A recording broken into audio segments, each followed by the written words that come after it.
2024 நாடாளுமன்ற தேர்தல் முடிவுகள் சென்னையில் இனிமே திமுக மற்றும் பாஜகவுக்கு தான் போட்டி அப்படிங்கிற நிலையை தான் ஏற்படுத்தியிருக்கிறதா புள்ளி விவரங்கள் தெரிவிக்குது. இது ரெண்டு பெரிய திராவிட கட்சிகளுக்கும் அதிர்ச்சி ஏற்படுத்தியிருக்கு. இதை விரிவாக பார்க்கலாம். சென்னையில் மொத்தமாக 16 தொகுதிகள் இருக்கு. நாடாளுமன்ற தேர்தல் படி மொத்தமாக வட சென்னை, தென் சென்னை, மத்திய சென்னை அப்படின்னு 3ஆக பிரிக்கப்பட்டிருக்கு. இந்த தொகுதிகளில் வழக்கம் போல வேட்பாளர்களை களமிறக்கி தேர்தலை கட்சிகள் சந்திச்சது. குறிப்பாக சென்னை அப்படிங்கிறது திமுகவின் கோட்டையாக இருக்கு. காரணம், சென்னையில் பெரும்பாலான சட்டமன்ற உறுப்பினர்களை கொண்டுள்ள கட்சி திமுக.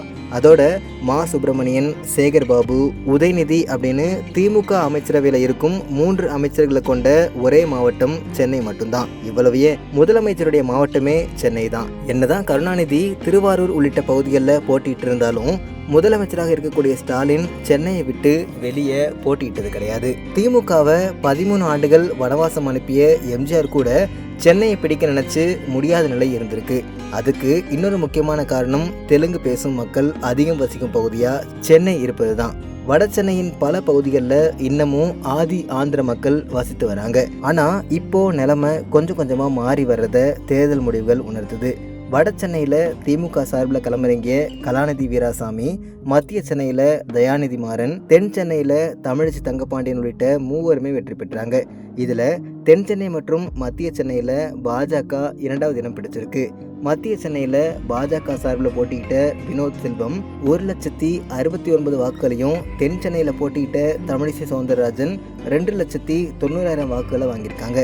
சென்னையில் இருக்கும் 16 சட்டமன்ற தொகுதிகளை வகைப்படுத்தி பார்த்தா 13 தொகுதிகளில் பாஜக 2வது இடத்தை பிடிச்சிருக்கு. அதுலேயும் குறிப்பாக முதலமைச்சர் ஸ்டாலினுடைய கொளத்தூர் தொகுதியில் 25,000 வாக்குகளை பாஜக வாங்கியிருக்கு. அதோட 10,000 வாக்குகளை திமுக இழந்திருக்கு.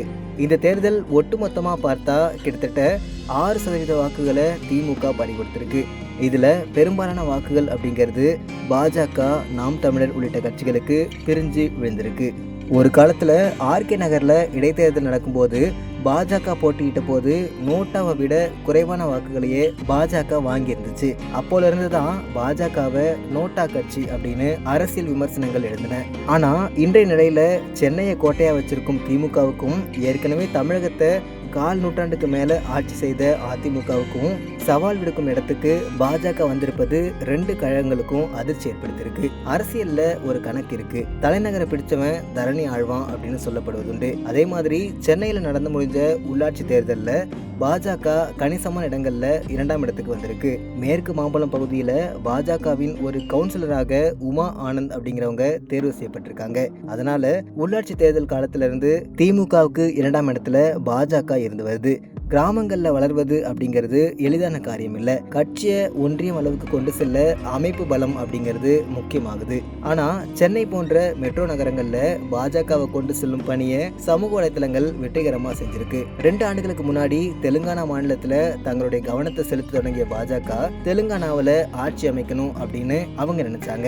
இதன் காரணமாக தான் மத்திய அமைச்சராக இருந்தாலும் கிஷன் ரெட்டியை தெலுங்கானா பாஜக தலைவராகவும் நியமிச்சாங்க. தங்களோட கட்சியை தெலுங்கானா மாநிலத்தில் வளர்க்க பாஜக செஞ்ச முதல் காரியம் ஹைதராபாத் மாநகராட்சி தேர்தலில் போட்டியிட்டது. மத்திய உள்துறை அமைச்சர் அமித்ஷா தொடங்கி பல பாஜகவின் முக்கிய முகங்கள் இங்கே களத்தில் இறங்கி வேலை செஞ்சாங்க. இதன் விளைவாக தான் தெலுங்கானாவில் 2ஆம் இடத்துல இருந்த காங்கிரஸ் கட்சி 3ஆம் இடத்துக்கு தள்ளப்பட்டுச்சு. முதல் இடத்துல இருந்த பாரதி ராஷ்டிரிய சமிதி கட்சி தன்னோட கணிசமான இடங்களை பாஜக கிட்ட இருந்திருக்கு.